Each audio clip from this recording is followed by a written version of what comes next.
Kiss colour की चड्डी पहने हो?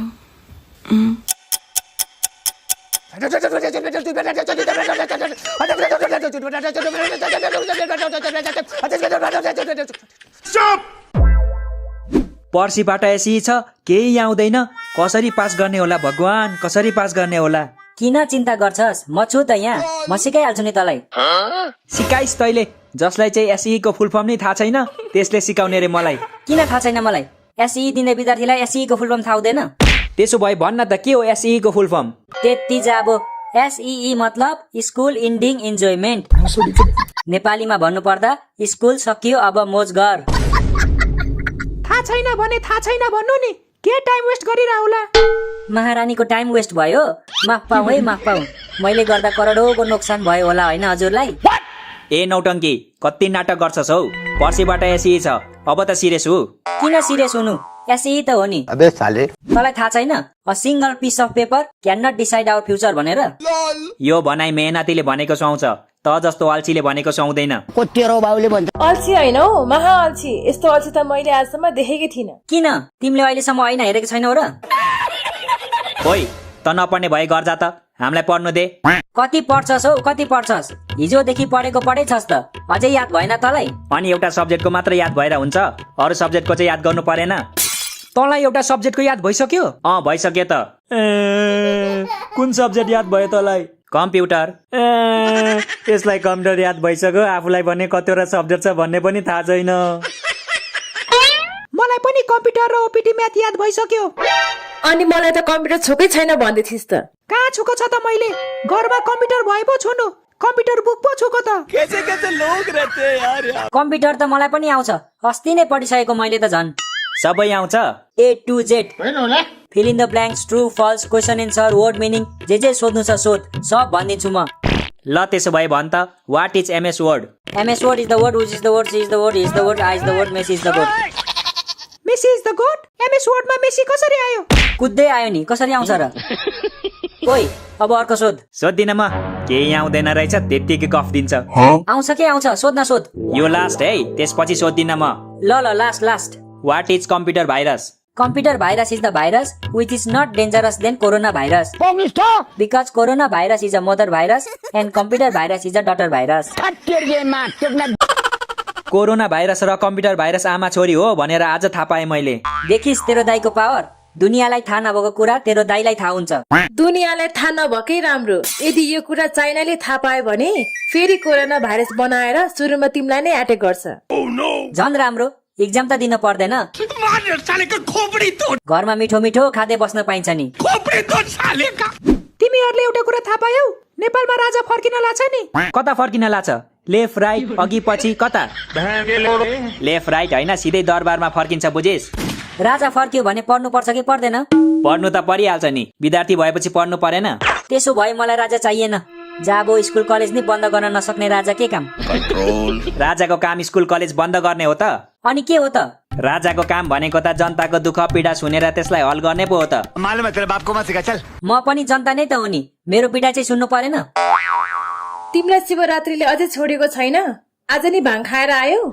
भाङ होइन म यहाँ गाँजा भन्न, गाँजा। अरूलाई चाहिन्छ राजा, मलाई चाहिन्छ गाँजा। तिमी धेरै नबोल नत्र बजाइदिन्छु तिम्रो बाजा। यसरी कसले बाजा बजाउँछ बे? तेरो दाइले बजाउँछ नि, देखिनास्? विशाल, म यस्तो वातावरणमा पढ्न सक्दिन है। कि त यो गजडीलाई यहाँबाट निकाल, कि त म निस्किन्छु यहाँबाट। Okay relax. यदि मैले गर्दा तिमीलाई साँच्चीकै डिस्टर्ब भएको भने ठिक छ नि त, म यहीँ बस्छु, तिमी जाऊ न त निस्केर। ओइ, त चुप लागेर बस्ने कि नबस्ने भन् त? म मूर्ति हो र चुप लागेर बस्नु? ओइ ज्ञान्टे, तैले यसलाई किन बोलाएको के? मैले भनेको होइन, यसले पढ्न दिँदैन, डिस्टर्ब मात्रै गर्छ भनेर। मैले नआइज भनेकै त हो नि, कुकुरले जस्तो पछाएपछि म के गर्नु?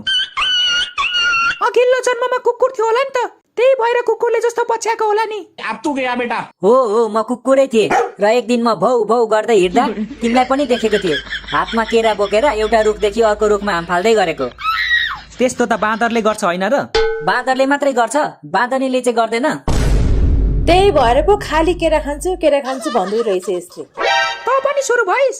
सरी जिस्केको हौ, नरिसा न। जिस्केर पुगेको भए अब पढ्ने हो कि पढ्ने नि किन नपढ्ने टुप्पी कसेर पढ्ने ज्यान दिएर पढ्ने ज्यान नै दिएपछि तेरो आत्माले आएर पढिदिन्छ बात तो सही है। मैले पढे नि मेरो आत्माले पढे नि एउटै कुरा त हो नि को तेरो बाउले भन्छ ए तिमीहरू दुईजना चुप न चुप नपढ्ने भए जा बाहिर गएर गफ गर बाहिर त लास्टै गर्मी छ यार कसरी गफ गर्नु त्यस्तो गर्मीमा त्यसो भए चुप लागेर बस नत्र पल्लो कोठामा जा ए हामीलाई पल्लो कोठा पठाएर त चाहिँ एक्लै दुई दुईजनासँग मोज गर्ने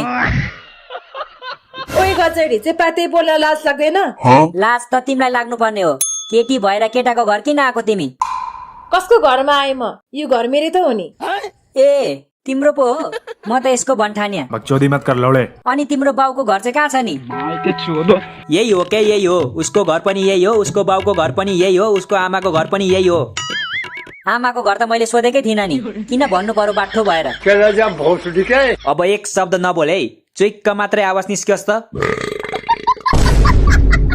ज्ञानटे यार यसलाई सम्झ न यार 1 घण्टादेखि केही पढेको छैन हौ यसरी त फेल भइन्छ त एसीमा ओइ एकछिन चुप लागेर बस्न सक्दैनस् आफू नपढे नि अरूलाई त पढ्न दे ल अब म केही बोल्दिन पढ यत्रो पढेर नेपाल टपै गर्छस् कि सीमा मलाई म्याथको एउटा क्वेसन आएन हौ सिकाइदेऊ न ल खोइ कुन क्वेसन देखाउ त यो टाइम एन्ड वर्क वाला यदि किरणले एउटा खेत 4 दिनमा जोत्छ अनि आशिषले त्यही खेत 6 दिनमा जोत्छ भने दुई जनाले मिलेर त्यो खेत कति दिनमा जोत्छ यो त क्वेसन नै मिस्टेक छ नि कसरी किरण र आशिषलाई खेत जोत्नै आउँदैन अनि कसरी जोत्छ 4 दिन र 6 दिनमा तिनीहरूले क्या करूं इसका यो एक्जाम्पल मात्रै हो के यस्तै क्वेसन सोध्छ एसीमा ल हो र मलाई त केही थाहा छैन त यार यसरी त फेल हुन्छस् केटा यसपालिको एसी त झन् टाइट हुन्छ भन्ने सुनेको थिएँ हत्तेरिए म्याथ टोक्ने म फेल हुँदिन म फेल हुँदैन एसई त म जसरी नै पास गर्छु आजबाट बुक र मेरो लप पर्यो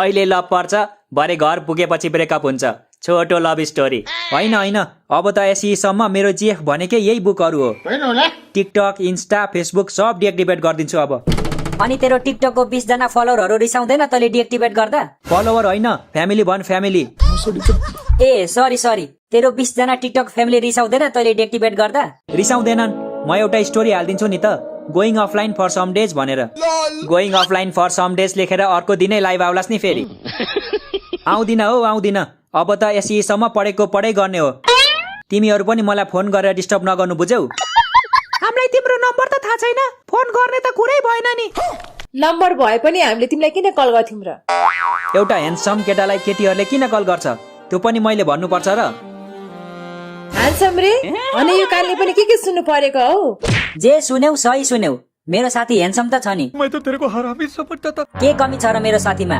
हाइटमा हाइट छ 3 फिट क्या कर रहे हैं यार तू? अनुहारमा अनुहार छ घोडाको जस्तो डान्समा डान्स छ निकिता श्रेष्ठको जस्तो अनि सिंगिङमा सिंगिङ छ सजिन महर्जनको जस्तो यो भन्दा धेरै के चाहियो तिमीहरूलाई धेरै धेरै धन्यवाद साथी तैले जस्तो तारिफ आजसम्म कसैले गरेको थिएन र आशा गर्छु भविष्यमा कसैले नि नगरोस् किनकि फेरि यस्तै तारिफ सुने भने म धरतीमा रहने लायक रहँदिन सिधै स्वर्ग पुग्छु स्वर्ग होइन नर्ग होला 3 फिट हाइट लिएर स्वर्ग पुग्छस् र त Sexy and I know it.